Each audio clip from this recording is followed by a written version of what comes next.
संत रामपाल जी महाराज एक ऐसे महान संत जिन्होंने अपनी सतभक्ति, तत्व ज्ञान, करुणा और सेवा के बल पर समाज में नई मिसाल कायम की है। संत रामपाल जी महाराज की अगुवाई में उनके सभी सतलोक आश्रमों से समाज कल्याण के अद्भुत कार्यों ने समाज को सुनहरे भविष्य की एक नई उम्मीद दिखाई है। संत रामपाल जी महाराज से नाम दीक्षा लेने के बाद लाखों लोगों की लाइलाज बीमारियां जैसे कैंसर, एड्स आदि ठीक हुई। संत जी के ज्ञान से प्रेरित होकर उनके अनुयायियों ने लाखों यूनिट रक्तदान किया। संत जी ने लाखों बहन बेटियों का दहेज मुक्त विवाह करवाया।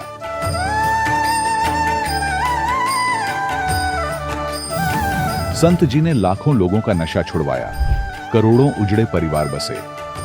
संत जी के आश्रमों में समागम के दौरान निःशुल्क नेत्र चिकित्सा, दंत चिकित्सा प्रदान की जाती है। संत रामपाल जी महाराज द्वारा समय समय पर पर्यावरण संरक्षण के उद्देश्य से बड़े स्तर पर वृक्षारोपण किया जाता है। संत जी ने जरूरतमंदों को तत्काल राहत पहुंचाने के लिए एम्बुलेंस सेवा शुरू की। संत जी अपने अनुयायियों को देहदान के लिए प्रेरित करते हैं, जिससे मानवता की सेवा और चिकित्सा क्षेत्र में सुधार हो सके। संत रामपाल जी महाराज के सभी आश्रमों में हर रोज निःशुल्क भंडारा आयोजित किया जाता है, जहां हर वर्ग, हर जाति और हर धर्म के लोग एक साथ बैठकर भोजन करते हैं।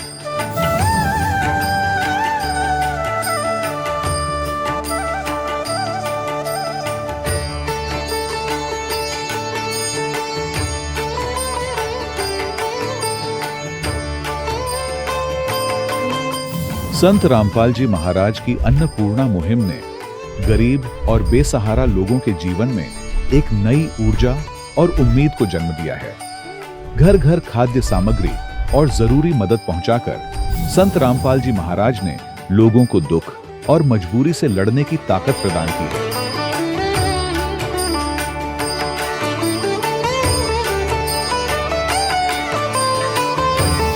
संत रामपाल जी महाराज द्वारा गरीब लोगों के लिए घर बनवाने का अद्भुत कार्य एक ऐसी मिसाल कायम कर रहा है जो सदियों सदियों संत जी की उदारता और दया भावना के तौर पर जाना जाएगा।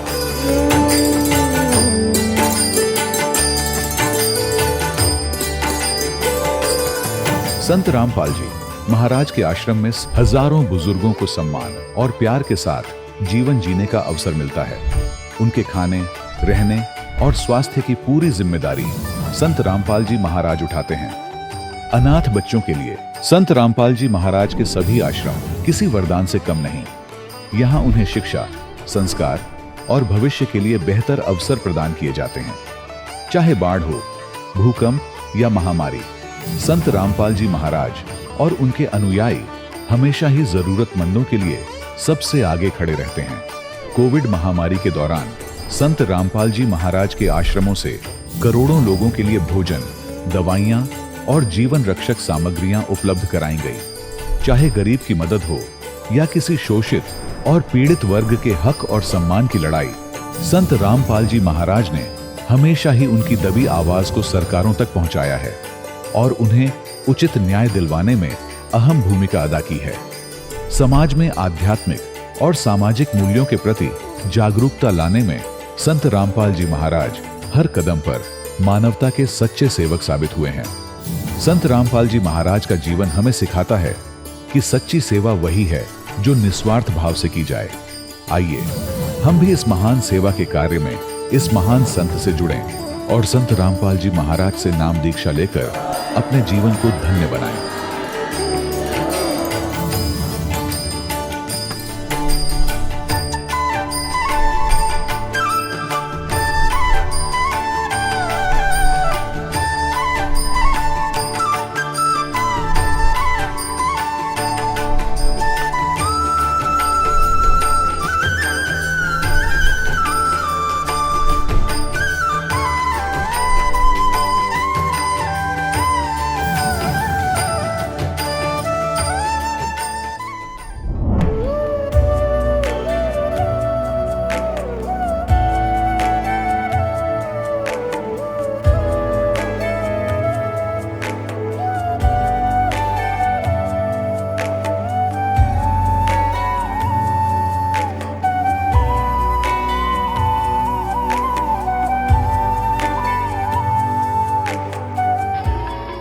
प्रभु राम देव भगवान अल्लाह खुदा ईश आदि नाम एक ही शक्ति के हैं। वो कैसा है, कहां है, कैसे मिलता है, किसने देखा है? ये प्रश्नवाचक चिन्ह पूर्ण रूप से हटाने के लिए अवश्य सुनिए जगत गुरु तत्वदर्शी संत रामपाल जी महाराज के अमृत वचन, सर्व पवित्र धर्मों के पवित्र शास्त्रों के आधार पर। सत साहिब दर्शकों, सुख और शांति की खोज में लोग विभिन्न भक्ति मार्ग अपनाते हैं और उस समर्थ भगवान को पुकारते हैं जो इन्हें सुख, शांति और मोक्ष प्रदान कर सके। इसी खोज में लगे थे हरिद्वार के रहने वाले सतपाल जी। इन्होंने स्वरूपानंद जी महाराज से नाम उपदेश लिया, परंतु नाम उपदेश लेने के बाद लाभ मिलने की जगह इनका सर्वनाश हो गया। आज सतपाल जी का कहना है कि यदि मुझे संत रामपाल जी महाराज की शरण नहीं मिलती तो मेरा जीवन पूरी तरह समाप्त हो गया होता। आज ये कह रहे हैं कि संत रामपाल जी महाराज ही इस पूरे विश्व में एकमात्र तत्वदर्शी और पूर्ण संत हैं। आइए जानते हैं कि आखिर सतपाल जी ऐसा क्यों कह रहे हैं। सुनते हैं सतपाल जी की कहानी उन्हीं की जुबानी। नमस्कार सर। नमस्कार। सर क्या नाम है आपका? सत्यपाल सिंह। सर कहाँ के रहने वाले हैं आप? गांव बादझोड़ी, जिला हरिद्वार, उत्तराखंड से। संत रामपाल जी महाराज से नाम दीक्षा आपने कब ली? ये संत रामपाल जी महाराज से हमने 12 जुलाई 2013 को। संत रामपाल जी महाराज से नाम दीक्षा लेने से पहले क्या आप कोई भक्ति साधना भी करते थे? ये मैं नगली वालों से जुड़ा हुआ था जी। स्वरूपानंद जी महाराज जो नामदान था वहाँ पे नगली में, तो आश्रम में जब मैं शुरू में गया तो उन्होंने मुझे कहा वो तुम्हें दिखा कर लाते हैं, वहाँ एक गुरु आया है। तो फिर मैं चला गया जी उनके पास। उन्होंने मुझे नामदान दिया और उन्होंने ये कहा कि मेरे पास बैठ जाओ। उन्होंने मेरे कान में फूंक मार के अरे बस ये कह दिया जाओ हमने तुम्हें नाम दे दिया। मैंने पूछा जी आपने क्या कहा? कहने लगा वो तो मैंने आपके अंदर फीड कर दिया। मैंने कहा जी मुझे तो आवाज़ ही नहीं आई। कहने लगे नहीं मैंने वो नाम शब्द दे दिया आपको। फिर उसके बाद वो कहने लगे, दोबारा जब मैं गया मैंने कहा गुरु जी हम आए हैं वहाँ से। तो फिर वो ऐसी अवस्था में पड़े थे कि वो बोल सके ना हमें कह सके। तो तीसरी बार हम गए, तीसरी बार उनका शरीर पूरा हो गया। ऐसा करके तो मैं नामदान लिया था जी वहाँ से। उसके बाद मैं 20-22 साल भक्ति करता रहा जी। भक्ति करते करते ही मेरा वो क्या नाम, मैं एक बड़े लड़के की शादी करी थी जी। उससे 10 दिन बाद ही मेरा छोटा लड़का और एक भतीजा मेरे दोनों ख़त्म हो गए जी, एक्सीडेंट में मारे गए। फिर कहने लगे जी चलो बड़ा चला गया, फिर अगले साल तुम्हें भगवान दूसरा देगा, छोटा आ जाएगा जी। फिर पोता होया जी मेरे। फिर उसके बाद वो पोता भी ख़त्म हो गया 3 दिन के बाद। फिर मैं 4 महीने मुझे होश नहीं आई, मैं ऐसे पड़ा रहा चेत अवस्था में। जो भी आता था कहता था सतपाल ऐसे तो तू मर जाओगा। कहने लगे अब भी सोच ले कुछ दिमाग में, इसे बात को निकाल दे। मैंने कहा जी मुझे नहीं पता कुछ क्या होना क्या नहीं। फिर कुछ दिनों बाद ही मेरा छोटा भाई था जी, 4 लड़के और 1 लड़के, उन्हें छोड़कर वो भी ख़त्म हो गया जी। अब मैं अकेला रह गया। मुझे ये नहीं पता रहा कि तेरा शरीर है भी नहीं है। मैं काफ़ी दिनों भटकता रहा। मेरे पर ऐसे ऐसे कर्म करवाए जो मैं नहीं कर सकता। आज मैं उन कर्मों को सुन सुन कर रोता हूँ और मेरे याद आ जाता है। कहीं कहीं ले जाकर मुझे कहने लगे वो बकरा मांग रही है, वो मुर्गा मांग रही है। मैंने कहा मैं तो हाथ भी लगाता, जब मैंने अंडे तक भी नहीं हाथ लगाया, मैंने बीड़ी तक नहीं पी। और मैं इन चीज़ों को कैसे कर सकता हूँ? मैं दूसरे आदमी को पैसे दे दे कर उन्हें वहाँ पर भेजा और मेरी वो भी स्वीकार नहीं हुई। मुझे उन्होंने कह दिया, कहने लगे ये नहीं अभी नहीं मान रही, इसके बाद तो तुम्हें और कुछ करना पड़ेगा, नहीं तो अब तुम्हारा नंबर है 4। तो इन्होंने चले गए। फिर इसके बाद तुम भी जाओगे। मैंने कहा भाई चलो। अब इसी तरह एक वो मैं थोड़ा सा मुझे कुछ आराम सा हुआ। आराम होने के बाद कहने लगे भाई जब तेरी सारी समस्या इतनी है चलो तुम्हें अगले दरबार में ले चलते हैं, वहाँ गुरुजी से बात करेंगे। अब वे मुझे लेकर चले गए वहाँ। कहने लगे जिनकी समस्या इस तरह है आप देखो जी। उन्होंने मुझे बताया, कहने लगे जी आप माता का पाठ करवा लो। मैंने कहा जी माता का पाठ कैसे करवा लूँ मैं? पिताजी कहाँ जाएंगे जब हमने इतने दिनों तक पिताजी को मान रहे, भक्ति करते आ रहे। तो उन्होंने कहा जी मुझे, कहने लगे वो कहना नहीं भाई तो करवाना पड़ेगा, देखो बिना इसके तो चलने का नहीं काम। मैं कहा जी कितना खर्चा आएगा? उन्होंने कहा जी 7,000 रुपये तो इसके पाठ के होंगे और 3,000 रुपये इनके होंगे जो 3 आदमी जाएंगे। मैंने कहा जी मैं तो 10,000 रुपये नहीं दे सकता, मेरे पास तो इतने है भी नहीं। फिर वो कहने लगे भाई फिर चल। मैं कहा जी आपकी तो थ्योरी कुछ और कह रही जी, प्रैक्टिकल कुछ और है, आप ये बताते ही नहीं क्या कौन सी भक्ति है कौन सी नहीं। कहने लगे जी क्यों तुमने कहाँ देखी गलती? मैंने कहा गलती आप जो आरती गाते हो हरिओम जय श्री जगतारण, उसमें लास्ट में एक लाइन आती है भक्ति प्रभाव मिटी सकल धर्मदास की पीर, कोटि जन्म के पुण्य से सतगुरु मिले कबीर। मैंने कहा जी कबीर साहब कहाँ मिलेंगे? भाई जहाँ मिलेंगे वहाँ चला जाए, हमारे पास इतनी है। मैं कहा जी आपने महिमा तो ये लिख रखा। फिर मैंने कहा जी मैं तो इस डर के मारून जा रहा। मैं कहा जी कभी और को ज़्यादा हो जाए गड़बड़ कुछ, कहने के बाद भाई अब चला जा तू जहाँ तू जाना चाहे जी। मैं तो एकदम इतना हैरान हो गया सुनकर। देता इन्होंने पूजवाया, सारे त्योहार इन्होंने करवाए, सारे गंगा में नहा लो, वैष्णो देवी चले जाओ, फलाना चले जाओ जी, ऐसे ऐसे करवाए। और फिर मैं उसके बाद भी मुझे कोई फायदा नहीं हुआ।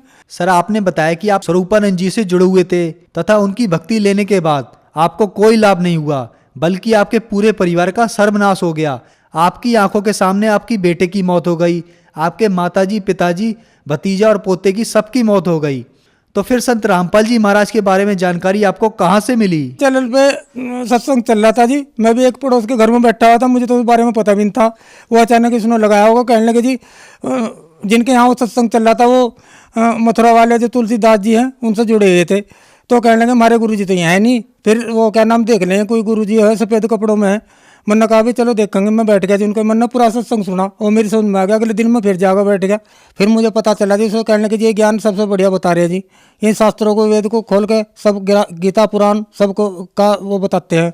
इसका जो ज्ञान है वो शास्त्रों के अनुसार है, इससे ही मुझे कुछ मिल सकता है, नहीं तो वैसे जो मैं नकली से जुड़ा हुआ था वहाँ मुझे कुछ नहीं मिला उसके बाद। तो फिर मैं कहने लगा जी मैं एक बार नकली में जाकर उनसे ये पूछूँगा जी, मगर जी आपने जो प्रश्न लिख रखे इसका उत्तर क्या है? 8 पतन 9 बेड़िया इक्को बीच मल्ला जो 2 भेदी इस घर का, तो इसका अर्थ लगा। तो उन्होंने कहा, कहने लगे तुझे उत्तर का भी पता होगा। मैंने कहा जी आप मुझे ये बता दो, बच्चा स्कूल में जाता है तो टीचर से तो जरूर पूछता है प्रश्न, अगर उसको उत्तर का पता हो तो फिर पूछने क्यों आवे? उसने कहा बाहर बैठ जा, तो वहाँ मैं 1 घंटे के बाद बताऊंगा जी। फिर वो बाहर बैठ गए जी। मैं जैसे आश्रम में से बाहर निकला तो वो सारे और भगत भी और गुरु जी जो उनसे वहाँ पे नगली दरबार में हैं तो बीड़ी पी रहे थे वो। मैंने कहा जी ये तो आप बहुत गलत कर रहे, आप एक विकार भी नहीं त्याग सकते, ऐसे ही आपके चिल्ले होगे और ऐसे ही आप होगे। तो फिर वो कहने लगे जी भाई जा तू अपना काम कर ले। मैंने कहा जी ठीक है कोई बात नहीं जी। फिर मैं वहाँ से घर आ गया जी। सुबह को जाते हैं उन्हें कहने लगे फिर उसका उत्तर तो हमें बता दे। फिर मैंने कहा उत्तर मैं ऐसे नहीं बताता। कहने लगे फिर मेरा फ़ोन नंबर ले ले, उस पर बता दिए, किसी के सामने ना कहिए जी। मैंने कहा फिर घर आकर मैंने उन्हें उत्तर तो बताया था वहीं जी। फिर मैं घर आ गया जी। फिर मैं ये ठान ली थी मन में, मैं तो अब नगली दरबार नहीं जाऊँगा, मैं तो संत रामपाल जी महाराज की शरण में जाऊँगा, चाहे मुझे किसी तरह भी मिले। फिर मैं भटकता रहा जी। फिर ये रुड़की के ही विजयपाल जी हैं, मैं इनसे संपर्क किया जी। इन्होंने बताया, कहने लगे हाँ मैं जुड़ा हूँ वहाँ से और तुम हमारे साथ चलना। 12 जुलाई को ये मुझे अपनी साथ लेकर गए। एकदम पहले जाते मैंने नामदान लिया जी। नामदान लेने के बाद फिर मैं बैठ गया, मैंने 3 दिन का सत्संग सुना जी। सत्संग सुनने के बाद मुझे इतना ज्ञान हुआ जी, इतना ज्ञान हुआ, मैंने आज तक वो 22 साल में ज्ञान नहीं सुना जी जितना मैंने वो 3 दिन में ज्ञान सुना। फिर मैं घर आ गया।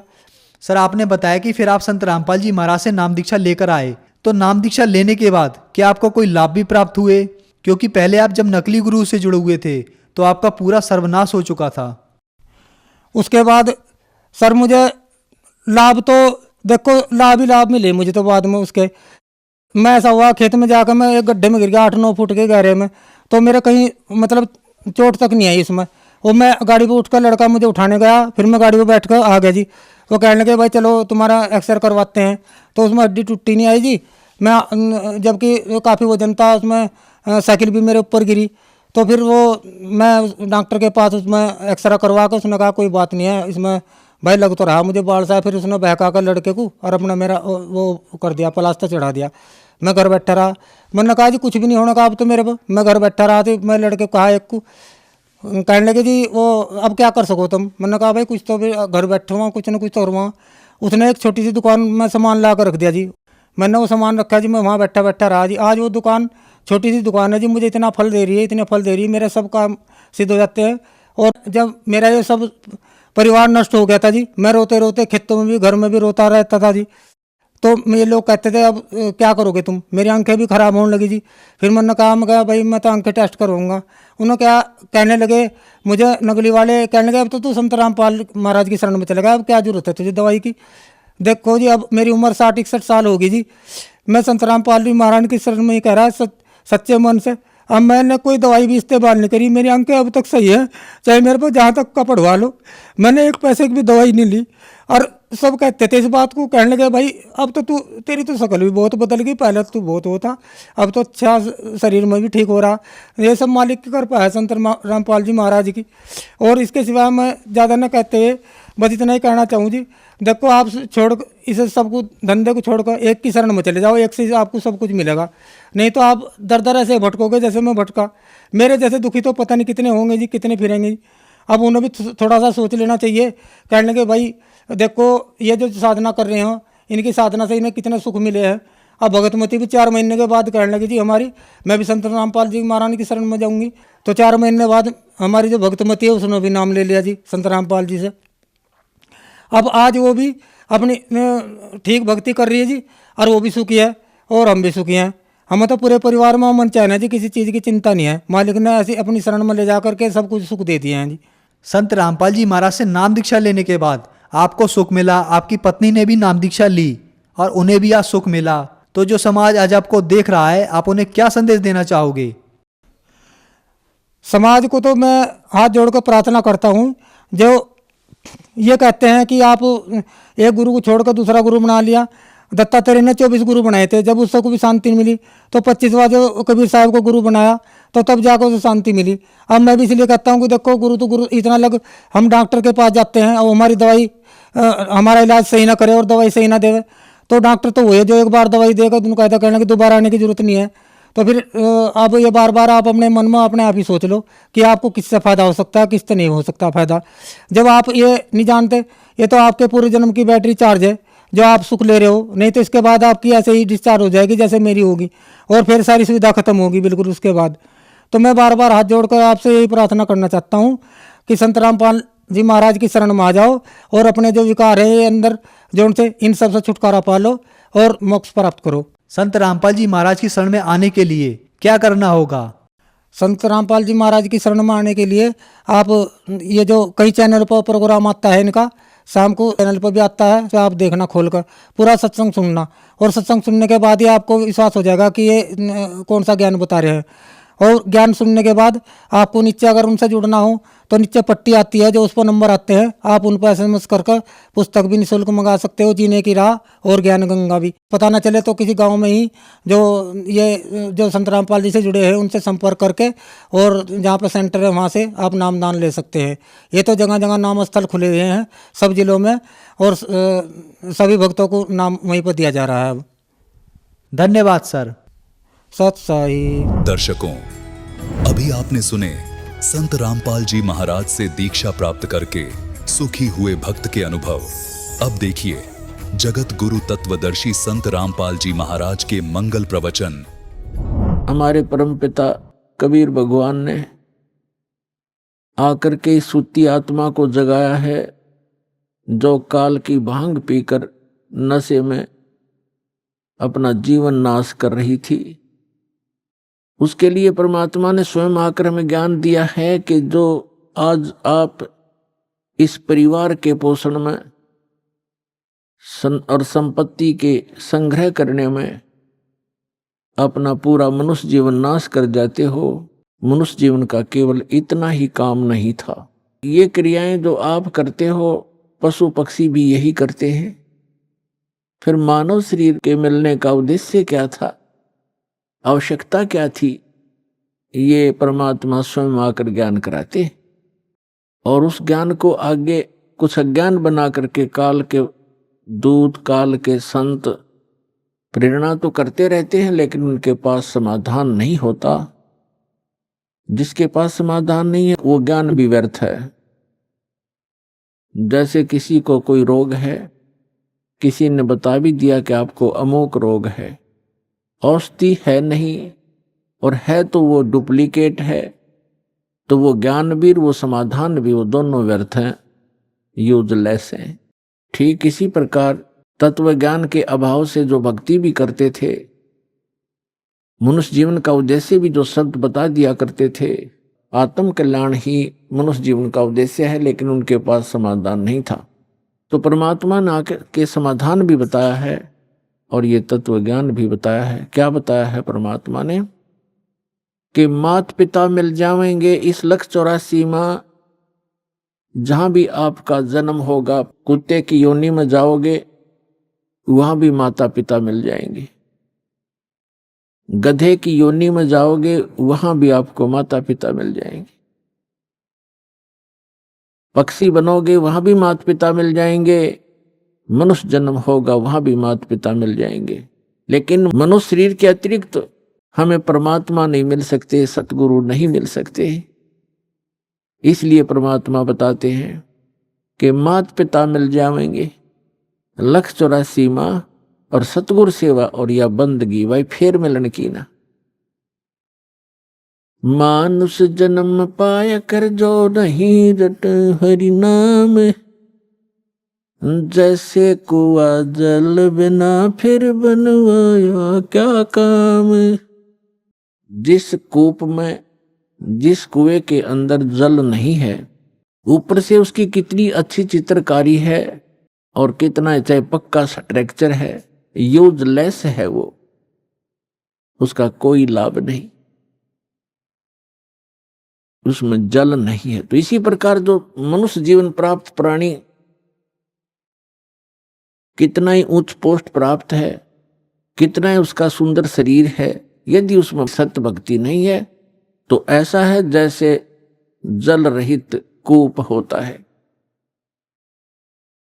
मानुष जन्म पाय कर जो नहीं रटे हरि नाम, जैसे कुआं जल बिना बनवाया क्या काम।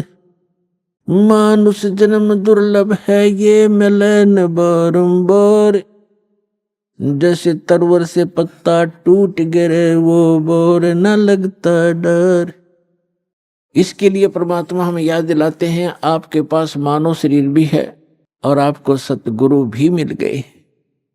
समझा है तो सिर धर पाओ, बहोर नहीं रे ऐसा दाव। फिर परमात्मा हमें याद दिलाते हैं कि राम नाम रटते रहो जब तक घट में प्राण, कभू तो दीन दयाल के हे भनक पड़ेगी कान। आज कहे मैं काल भजूं और काल कहे फिर काल, आज काल के करते ही तेरा समय जावेगा चाल। आज कला लीजियो कल किसको होई, यो तन माटी में मिले है जाने सब कोई। काल करे सो आज करे, आज करे सो अब, पल में प्रलय हो जागी भाई फिर करोगे कब। आज कला लीजियो कल किसको होई, ये तन माटी में मिले है जाने सब कोई। लखी करोड़ी चले गए बहु जोड़े खजाना, जातन चंदन लेपते सो धरे मसाना। हस्ती घोड़े पाल की दल बल बहु साजा, 1.25 लाख संगी गए वो रावण से राजा। लखी करोड़ी चले गए बहु जोड़े खजाना, जातन चंदन लेपते सो धरे मसाना। हस्ती घोड़े पाल की दुलबुल बहु साजा, 1.25 लाख संगी गए वो रावण से राजा। कुंभकर्ण से वीर थे वो लंका छत्रधारी, बिना नाम वंश डूबेगा न्यो समझावे नारी। विभीषण पद भेद दिया वो निर्गुण निर्वाणा, रावण दुई बिसार रे तज गर्भ गुमान। बड़चक विकाल चक्कर पड़े जिन नाम बिसारा, कंस के सी चाणोर से धर बाल पछारा। एरना कुछ समझा नहीं, प्रहलाद पढ़ावे, उदर विनाशा आन के तब कौन छुटावे। जरासंध से मारिया और सैसरा बाहू, ग्रह से गज छुटाई या निज नाम है साहू। दुशासन पर ले गए वो 71 भाई, दुर्योधन की देह कूतन गीद न खाई। सूक्ष्म रूप धरकर किन्नी कबीर सहाय, श्री कृष्ण को तो महिमा केवल दीनी है सतवाय। मोक्ष मुक्ति सतनाम से भजली जो सोई, अगम दीप सतलोक में तब बासा होई। 88 दीप में उत्पत्ति की खानी, दास गरीब सत भक्ति मिले तब स्थिर होत प्राणी। पुण्यात्माओं, धन्य आपके माता पिता जिनसे जन्म हुआ, क्योंकि अच्छी संतान अच्छे ही माता पिता को प्राप्त होती है। अच्छी संतान वही है जो भगवान से डरने वाले, परमात्मा की तरफ में भटकने वाले और बुराई से डरने वाले होते हैं, वही अच्छी संतान होती है। और वो अच्छे माता पिता से उनका जन्म हुआ करता है। तो ऐसे संस्कार आपको जो प्राप्त हैं, ये बहुत ही कम चांस है इस मानव जीवन में। आप बालक को, आपको ज्ञान नहीं, ये दास इस मार्ग का मास्टर बना दिया कबीर भगवान ने। इस दास को मालूम है आपकी कितनी कीमत है, आप कितने पुण्यकर्मी प्राणी हैं, क्योंकि लाल को अपनी कीमत का स्वयं ज्ञान नहीं होता, जोर ही कीमत लगाता है।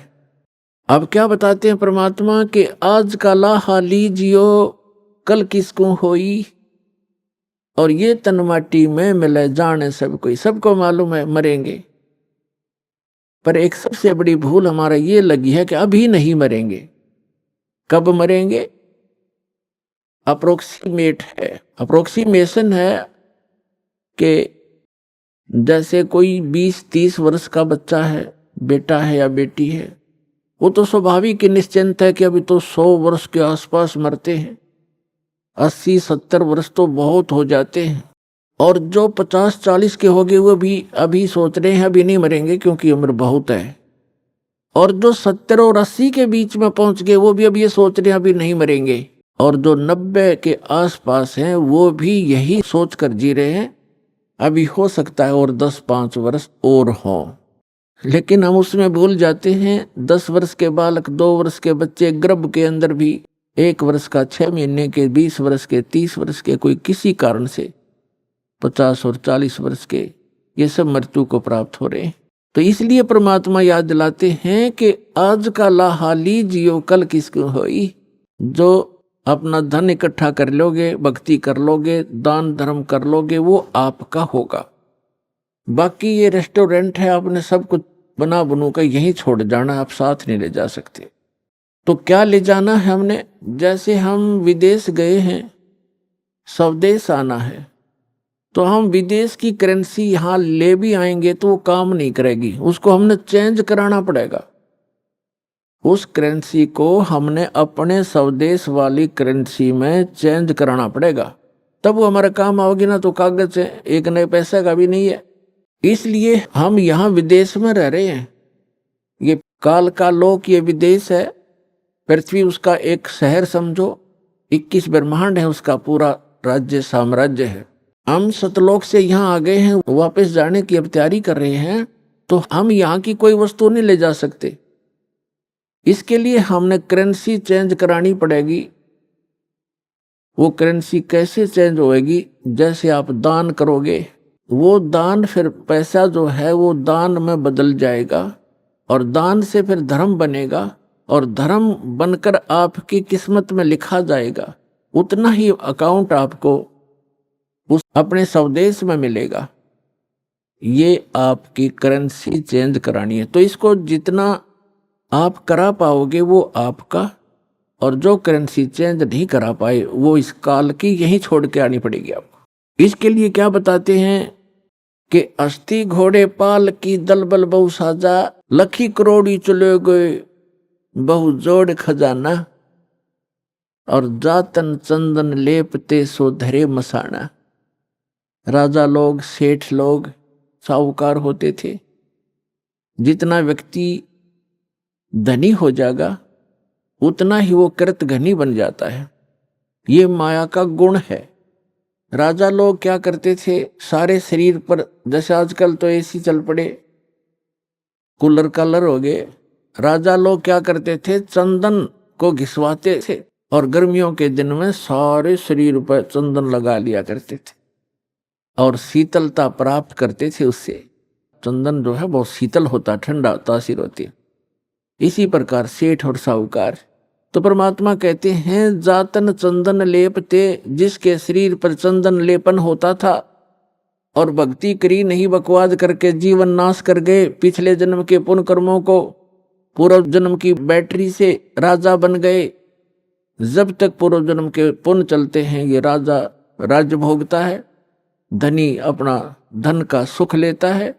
और यदि भविष्य की भक्ति ठीक ना बनी, शास्त्र अनुकूल साधना नहीं हुई, चार्जर नहीं लगा, तो पूर्व जन्म की बैटरी जिस दिन डिस्चार्ज होएगी, यानी पूर्व जन्म के पुण्य आपके जिस दिन समाप्त हो जाएंगे, उस दिन तुरंत ही अचानक पैर टूटने शुरू हो जाएंगे। जैसे राजा लोगों का इतिहास देख लो आप, पिछला पुराना इतिहास हम पढ़ा करते थे। कोई राजा 5 वर्ष राज्य किया, किसी ने 10 वर्ष किया, किसी ने 12 वर्ष किया।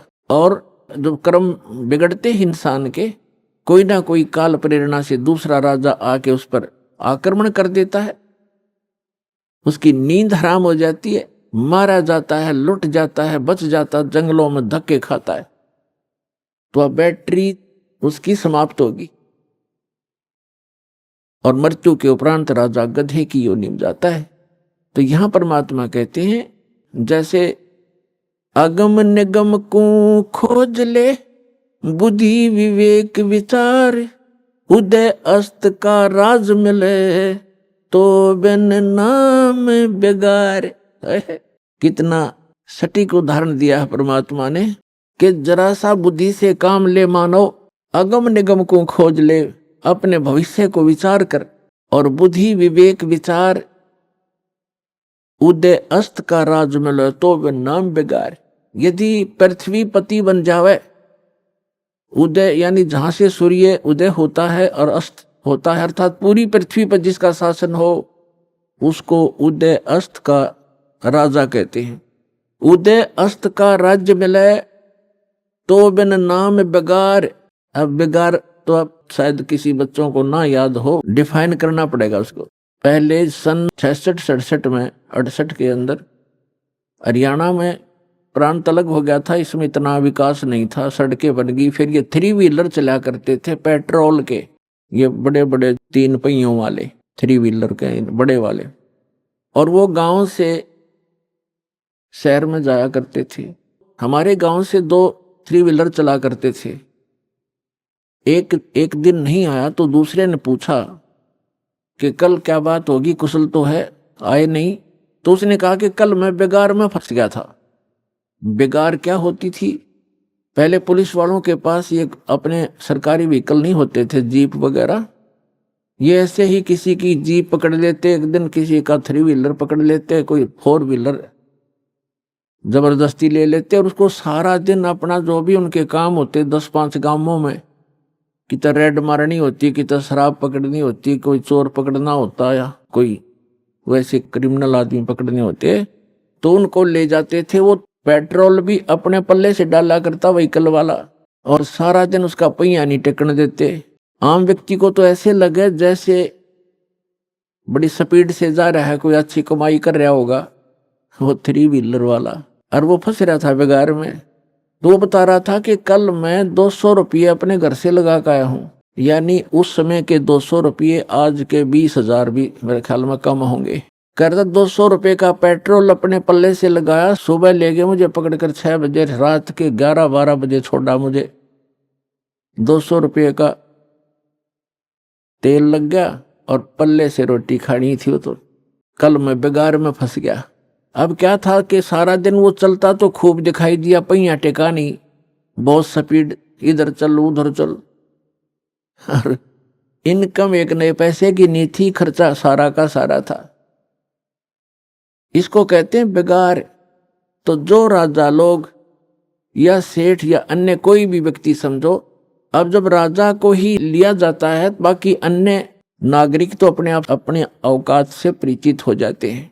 जब राजा भी जो भक्ति नहीं करता, वो भी बिगाड़ कर रहा है, तो आम व्यक्ति भी उससे अपनी तुलना कर सकता है कि जो भक्ति नहीं करता और केवल माया जोड़न में लाग रहा है, तो वो राजा पूर्व जन्म की जो पुण्य कर्मों की कमाई थी, उसके आधार से, उस पूंजी से उसके खूब ठाठ बाट दिखाई देते हैं, जय जयकार हो रही है, जहां जाते हैं माला डालने वाले और जयकार करने वाले हैं, बैंड बाजा बजाने वाले खूब हैं उसके आगे पीछे।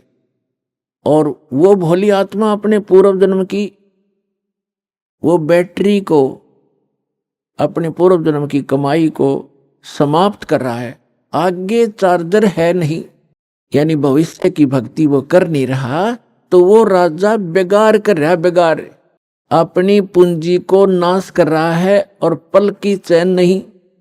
तो यहां गरीबदास साहिब जी परमात्मा से प्राप्त ज्ञान के आधार से कहते हैं, अगम निगम को खोज ले, बुद्धि विवेक विचार, उदय अस्त का राज मिले, तो बिन नाम बेगार। पुण्यात्माओं, कलेजा हिल जाए इंसान का, जरा सा सोधी में हो, जरा सा भी विवेक रखता हो। हमारी बुद्धि पर पत्थर पड़ चुके हैं। हम पूर्ण रूप से कितने विद्वान पाक रहे हो, चाहे इंजीनियर बन गए हैं, चाहे हम डॉक्टर बन गए, और चाहे प्रधानमंत्री बन गए, हम भक्ति मार्ग में शून्य है। अध्यात्म मार्ग हमारा शून्य है। और किसी की पूर्व जन्म की प्रेरणा से वो की ट्राई भी कर रहा है, तो वो केवल डले ढो रहा है शास्त्र विरुद्ध साधना करके। तो सौभाग्य आपका, आपको एक ज्ञान सुनने को मिला। और धन्यवाद करा करो उस परम पिता भगवान कबीर साहिब का कि ये ज्ञान आप तक पहुंच चुका है। इस दास को पता है, या मेरे साथ जब से लगे हैं आपके भाई बहन, कितना संघर्ष करके आप तक ये ज्ञान पहुंचाया। न ये काल के दूत, ये दुष्ट लोग इस ज्ञान को ऊपर नहीं आने दे रहे थे। 600 वर्ष पहले परमात्मा आकर चले गए, क्योंकि हमारे पूर्वज अशिक्षित थे और इन दुष्ट लोगों ने हमारे तक वो परमात्मा का ज्ञान नहीं आने दिया। ये कह करके कबीर तो अशिक्षित है, ये ब्रह्मा विष्णु महेश की निंदा करता है, ये देवताओं की निंदा करता है, इसको मारो पत्थर, इसको भगा दो।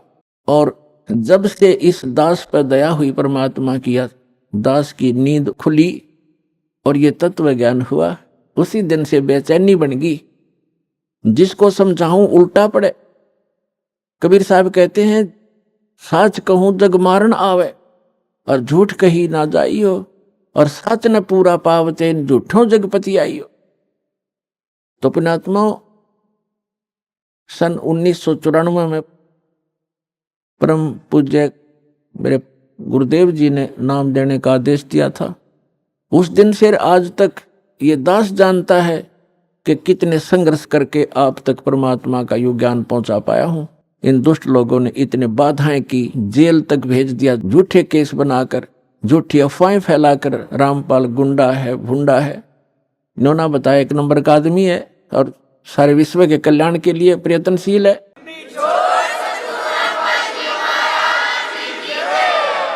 तो पुण्यात्माओं, आप सभी का कर्तव्य बनता है अपने बहन भाइयों तक यह ज्ञान पहुंचाने का। इस मार्ग के अंदर सबसे पहला आपको सहनशील बनना पड़ेगा, क्योंकि ये ऐसा ज्ञान है जो भी सुनता एक बार उसमें तूफान आता ही आता है।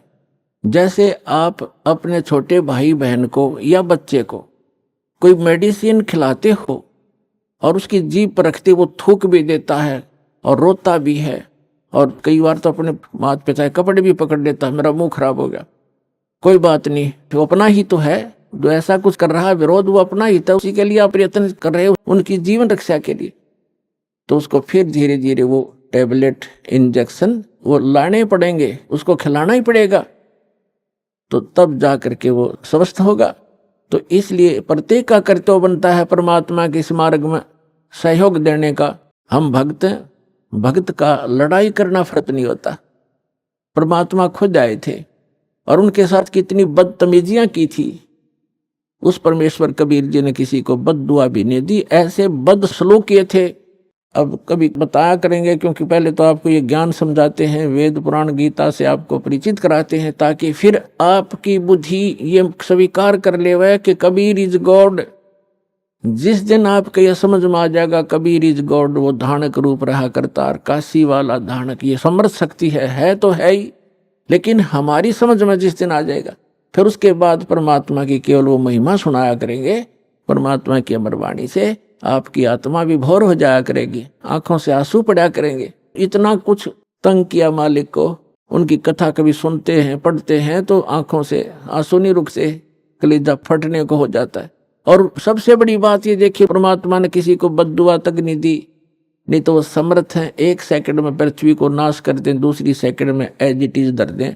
ये इतने सक्षम है कबीर भगवान।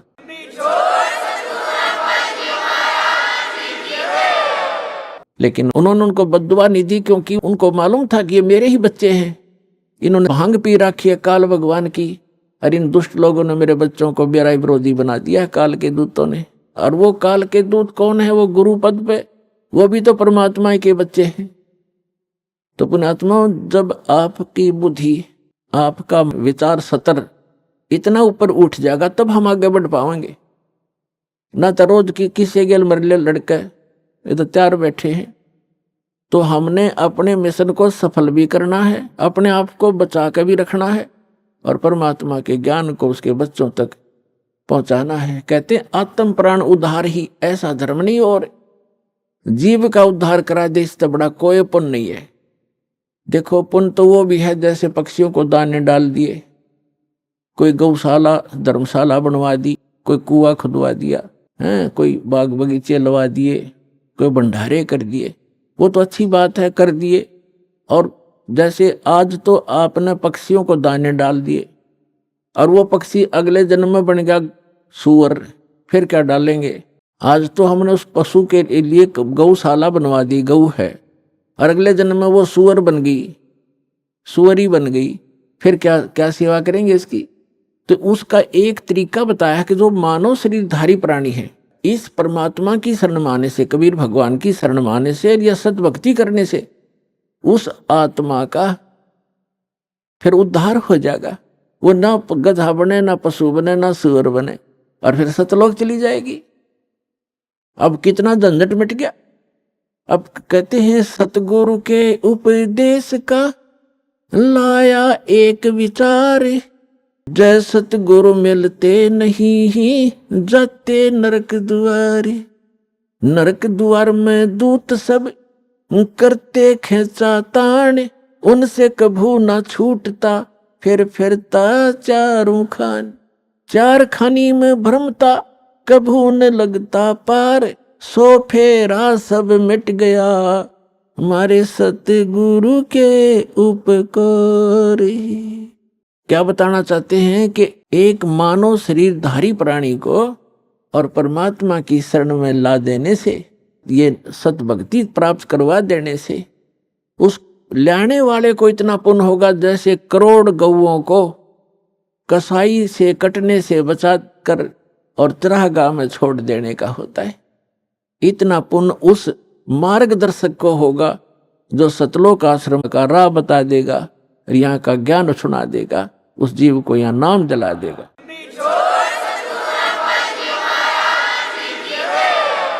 तो फिर उसके बाद कहते हैं उस भक्त का सारा बाईपास निकल गया।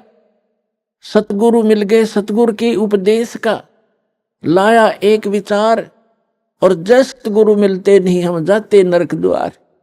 नरक द्वार में दूत सब फिर करते खेचा तान, उनसे कभू ना छूटता फिर फिरता चारों खान। चार खानी में भ्रमता और कभू न लगता पार, और सो फेरा सब मिट गया मेरे सतगुरु के उपकार। ओए अब ना वो पशु बने, ना पक्षी बने, और ना कोई और नरक में जावे। तो कितना बाईपास निकाल दिया परमात्मा की कृपा से, उस सच्चे नाम से वो कितना बाईपास निकल गया। तो इस प्रकार कहते हैं आत्म प्राण उद्धार ही ऐसा धर्म नहीं और इससे बड़ा कोई पुण्य नहीं प्राणी को। पुण्य तो और भी है, लेकिन अगर आप परोपकार करना चाहते हैं, आपके दिल में दया है प्राणियों के प्रति, तो मानव शरीरधारी प्राणी को परमात्मा की शरण प्राप्त करवा दे। बुरा वो भी नहीं है जैसे पक्षी है, अपने घर पर दाने डाल दो, कुत्ता आता है रोटी डाल दो, अपने ही घर पर डालो, कहीं विशेष स्थानों पर मत भटको, ये व्यर्थ है। अभी आपने सुने संत रामपाल जी महाराज के मंगल प्रवचन। आइए अब सुनते हैं संत रामपाल जी महाराज से नाम दीक्षा लेकर सतभक्ति करके अद्भुत लाभ प्राप्त करने वाले अनुयायी के विचार। दर्शकों, जब मनुष्य को अपने जीवन में परमात्मा की प्राप्ति नहीं होती तो वह एक सच्चे गुरु की तलाश करता है जो उसे परमात्मा से मिला सके। ऐसी कहानी है विजय जी की, जो दिल्ली नांगलोई के रहने वाले हैं। इन्होंने अपने जीवन में अनेक धर्म गुरुओं के द्वार खटखटाए और कई भक्ति मार्ग अपनाए, लेकिन फिर भी इन्हें अपने जीवन में कोई संतुष्टि नहीं मिली। आज विजय जी का कहना है कि जब से मैंने संत रामपाल जी महाराज से नाम दीक्षा ली है, तब से मैं पूर्ण रूप से सुखी हूं और मुझे पूर्ण परमात्मा की प्राप्ति हो गई है। आइए जानते हैं कि आखिर विजय जी ऐसा क्यों कह रहे हैं। सुनते हैं विजय जी की कहानी, उन्हीं की जुबानी। नमस्कार सर। नमस्कार सर। सर क्या नाम है आपका? विजय दास है सर नाम अपना। विजय दास जी, आप कहाँ से हैं? जी दिल्ली नागलोई प्रेमनगर थर अगरनगर कॉलोनी पड़ती है जी, पीछे बिहार के रहने वाले हैं। सर संत रामपाल जी महाराज से कब जुड़े आप? संत रामपाल जी महाराज जी से सन 2013 दिसंबर को जुड़े थे जी। सर संत रामपाल जी महाराज से जुड़ने से पहले आप क्या भक्ति साधनाएं करते थे? भक्ति में वही साधना जो सारे समाज संस्कृति जो पीछे से चली आ रही है, उल्टी रीति, उसी में हम लोग भी लिप्त थे। शंकर भगवान की 7 साल हरिद्वार में नीलकंठ पे जाके जल चढ़ाए। फिर उसके बाद हर महीने 3 साल तक वृंदावन में जाकर के बिहारी जी के दर्शन करने के लिए लालसा थी, तो वो भी किए। हर महीने गिरिराज जी की परिक्रमा करी। और इसके अलावा नवरात्रे का जो रामनवमी का टाइम होता है, उसमें हमने नवरात्रे में देवी जी की मूर्ति रख करके 5 साल तक हमने एक हमारे हैं अंकल जी वहीं गली के नुक्कड़ पे हमने रख कर के मूर्ति और जागरण और भंडारे करवाए। और इसके अलावा हमने बहुत सारी साधनाएं करी। मंगलवार के व्रत किए, 16 सोमवार का 16 व्रत किए। और इसके अलावा हनुमान जी का मंदिर है, उसमें बैठ कर के 5 साल तक हमने सभी 18 पुराणों में श्रेष्ठ जो गिनती में आते हैं, श्री शिव पुराण, विधवेश्वर संहिता, श्री विष्णु पुराण, श्रीमद् देवी भागवत देवी महापुराण और गीता जी का, ये सब लगा करके हमने सारे पाठ किए। और लालसा ये थी कि परमात्मा प्राप्ति के लिए, कि परमात्मा मिले, भगवान मिले। पर भगवान को इतना ढूंढा, इतना पूजा पाठ करने के बावजूद आज ये पता नहीं चला कि परमात्मा है कौन। कभी कोई शंकर भगवान को पूजा करने के लिए बताता कि वो श्रेष्ठ है, कभी कोई श्री कृष्ण जी के बारे में बताया कि वो श्रेष्ठ हैं, कभी कोई कहे कि माता श्रेष्ठ है। तो इसी उलझन में सब उलझ पुलझ करके रह गए कि समझ नहीं पाया कि परमात्मा है कौन, उसका नाम क्या है, वो रहता कहाँ है। इसके अलावा जब हमने पाठ करी 5 साल मंदिर में बैठ कर, तो मंदिर में पंडित जी से पूछते पूछते रोना आ गया कि मुझे मेरे श्री कृष्ण जी के बारे में बताओ। तो उन्होंने बोला, लाला जब टाइम आएगा तो परमात्मा तुझे अपने आप शरण में ले लेगा। तो इसी दौरान हमने किसी के मुंह से सुना संत रामपाल जी महाराज ये शास्त्रों अनुकूल साधना बता रहे हैं। तो हमने कहा शास्त्र अनुकूल साधना बता रहे हैं, तो शास्त्रों को तो हमने सब पढ़ा है, देखा है, गहन भी किया है, लेकिन आज तक शास्त्र समझ में नहीं आया। तो समझ में जब उन्होंने ये बात कहा कि समझ में ऐसे नहीं आएगा जब तक आप शास्त्रों का अध्ययन कितना भी कर लो, कि गुरु के बिना शास्त्रों का ज्ञान नहीं हो सकता। तो सन 2013 में 13 दिसंबर को हम गए, उससे 1 महीना पहले हम गए। उन्होंने कहा नाम ले लो। हमने कहा नाम हम ऐसे नहीं लेंगे, क्योंकि हम सभी गुरुओं के बारे में जानकारी कम से कम 2005 से लेकर के 2013 तक हमने सभी गुरुओं की जानकारी, गुरु के ज्ञान, भक्ति विधि जानने की चेष्टा रखी। फिर हमें अच्छा नहीं लगा कोई गुरु, समझ में नहीं आया कि ये ज्ञान बता कैसे रहे हैं। ज्ञान का कोई ना ओर है, ना कोई छोर है, ना कोई एक के ऊपर कोई टिकता है, कोई तरीका ही नहीं है। फिर जब उन्होंने हमें ये बताया तो हम 13 दिसंबर 2013 से पहले 1 महीने पहले हम उनके साथ में गए थे। और 1 महीने पहले जो तो वहाँ पर सत्संग देखा तो हमारे को बड़ा एकदम अजीब सा लगा। भगत जी बंदी छोड़ सतगुरु रामपाल जी महाराज सत्संग सुना रहे थे, लेकिन बहुत ज़्यादा अट्रैक्शन, बहुत ज़्यादा भगवान के सारे कथा, सभी देवी देवताओं के पूरा डिटेल से एक एक कड़ी, एक एक प्रश्नों का एक एक उत्तर एक एक तरीके से ऐसे बता रहे थे जैसे कोई आज तक किसी ने बताया ही नहीं। उन्होंने कहा नाम ले लो, हमने कहा नाम मैं ऐसे नहीं लूँगा, जब तक पूरी तरह से ज्ञान को समझ में नहीं आएगा मैं नाम नहीं लूँगा। तो वहाँ पहुँचे और पहुँचने के बाद जब हमें शाम का सत्संग सुने और सुबह का सत्संग सुने, फिर उसके बाद मुझे ऐसा लगा कि पता नहीं एकदम अजीब सी फीलिंग आने लग गई कि भगवान का ज्ञान शास्त्र अनुकूल साधना बता रहे हैं, तो वो परमात्मा संत रामपाल जी महाराज बता रहे हैं कि कबीर इज गॉड, और सब में दर्शा भी रहे हैं चारों वेदों में एक एक करके, एक एक अध्याय, एक एक श्लोक, एक एक मंत्र। फिर उसके बाद श्री शिव पुराण, श्री विष्णु पुराण, देवी महापुराण में सारे कड़ी बाई कड़ी बता करके उन्होंने ये सिद्ध किया कि कबीर इज गॉड आकर के रुकता है कहाँ, तो कबीर इज गॉड। तो नामदान केंद्र पे जाकर के संत रामपाल जी महाराज जी द्वारा नाम दीक्षा प्राप्त हुई LED के द्वारा। सर हमने सुना है कि जो भी श्रद्धालु संत रामपाल जी महाराज से नाम दीक्षा लेते हैं उनको बहुत सारे लाभ प्राप्त होते हैं, तो क्या आपको भी कुछ लाभ प्राप्त हुए संत रामपाल जी महाराज से नाम दीक्षा लेने के बाद? संत रामपाल जी महाराज जी से लाभ प्राप्त करने की आप बात कहें तो अनेकों, मैं गिनती करवाऊं तो उसका मतलब बता नहीं सकता हूं। मैं आपको डिटेल से बताऊं तो आज पूरा दिन लग जाएगा, रात लग जाएगा, लेकिन नहीं बता पाऊँ। लेकिन इसमें मैं कुछ ऐसी बातें बता दूं आपको कि सामने जो सुन रहे हो हमारे मतलब ये जगत सारा संसार सुन रहा हो, तो वो ये ऐसा लगे कि उनको हमारे जितने कष्टों थे उस कष्टों का निवारण संत रामपाल जी महाराज जी के शरण में आकर के हुआ। जैसे कि पहले मुझे पेट का ऐसा परेशानी था, ऐसा दिक्कत था कि मैं 1 से 2 रोटी नहीं खा सकता था, जिसे खाने के बाद मुझे एकदम बदहजमी हो जाती थी, जाम हो जाता था। और ट्रीटमेंट मैंने प्राइवेट और सरकारी हॉस्पिटल से सब जगह से दवाई सिर्फ ले करके, और मैं थक लिया, हार लिया, ठीक नहीं हुआ। संत रामपाल जी महाराज जी से जब नाम लिया तो 2 महीने, 3 महीने, 4 महीने ऐसे होते होते मेरा बिल्कुल एकदम ठीक हो गया।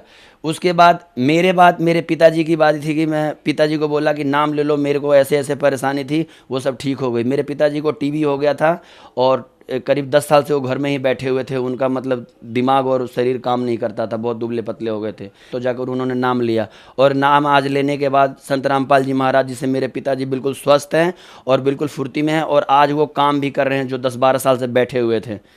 तो ये दूसरा लाभ हुआ। और तीसरा लाभ ये हुआ कि मेरे जीवन में जो ग्रस्तमय जीवन जो हमारे ससुराल वाले बहुत परेशान कर रखे थे, तो हमने संत रामपाल जी महाराज जी से प्रार्थना किया था, तो उन्होंने कहा था कि परमात्मा दया करेंगे, वो अपने आप आ जाएगी।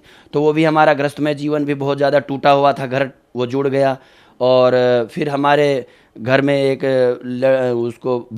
हमारी पत्नी को इच्छा थी कि लड़की हो, तो मैंने कहा ऐसे नहीं, चाहे किसी भी देवी देवता की पूजा कर लो, तुम्हारी कोई सुनवाई नहीं हो सकती है। बस ये है कि नियमानुसार भक्ति, आप संत रामपाल जी महाराज जी के शरण में जाकर के नाम लो और फिर भक्ति करो, तो परमात्मा दया करेंगे, तो हो सकता है। तो फिर उन्होंने भी नाम लिया। हमारी पत्नी ने नाम लेने के बाद 1 साल के अंदर अंदर फिर परमात्मा की दया हुई संत रामपाल जी महाराज जी की, तो एक लड़की हुई, जो कि उसका रिपोर्ट बिल्कुल ख़राब था, उसको बिल्कुल डैमेज था, उस बोले थे कि नहीं बचेगी ये लड़की। उसका तीसरा ऑपरेशन था, लेकिन परमात्मा की दया से, संत रामपाल जी महाराज जी की दया से उसको कोई दिक्कत नहीं हुआ। उसको ब्लड की कमी बताई थी, वो भी पूरा हो गया। शुगर बताया था ऑपरेशन नहीं होगा, वो भी शुगर भी एकदम छू हो गया।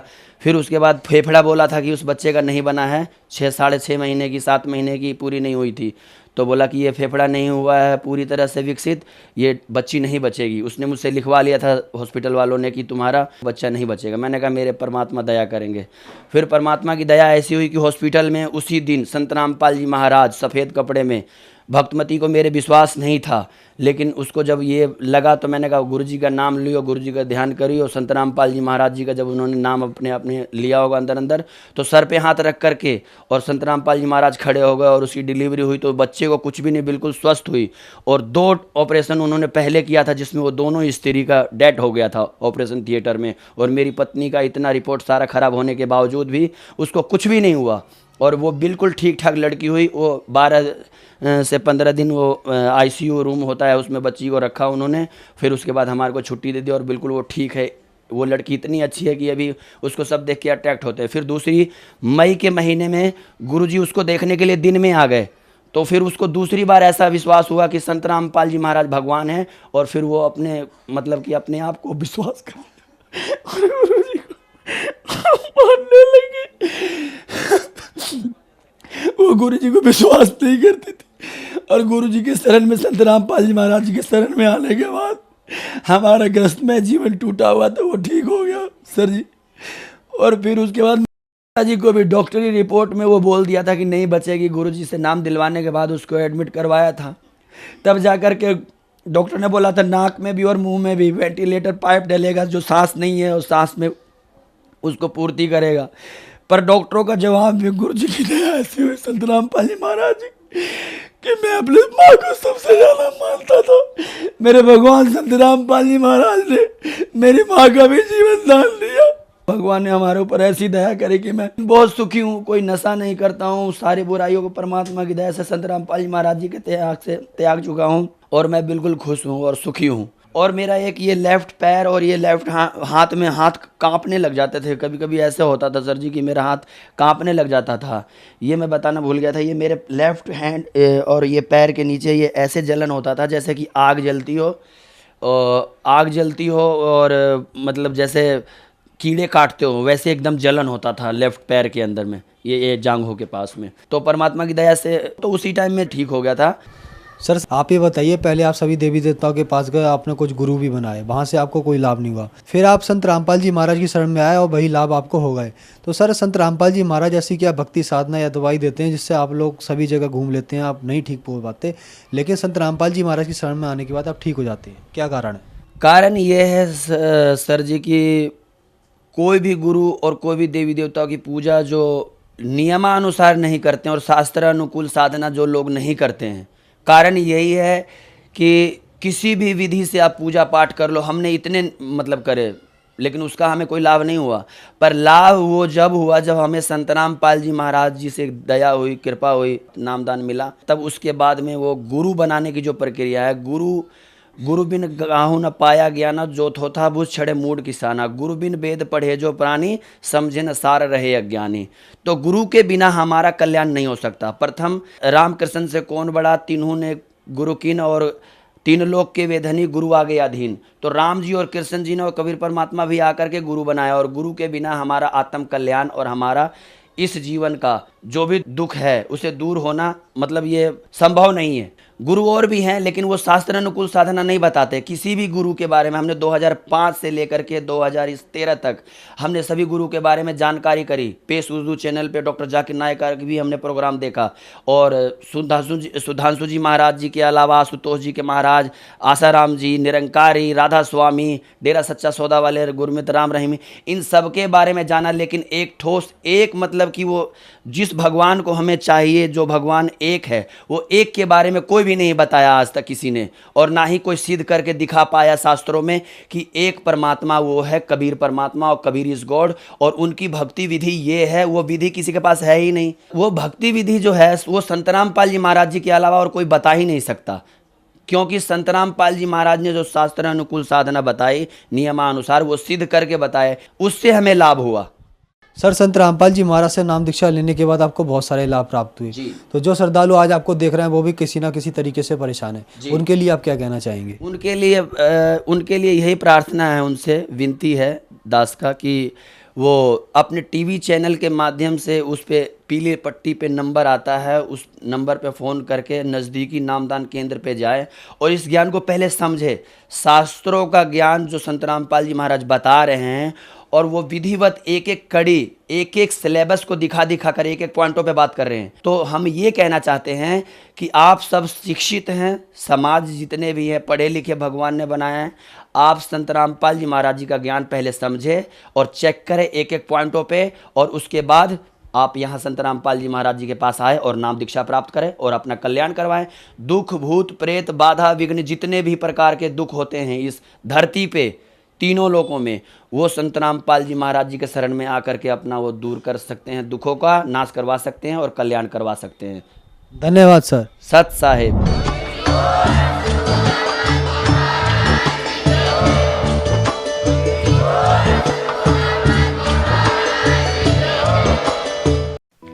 आप सुन रहे थे जगत गुरु तत्वदर्शी संत रामपाल जी महाराज के मंगल प्रवचन। अधिक जानकारी के लिए संपर्क करें।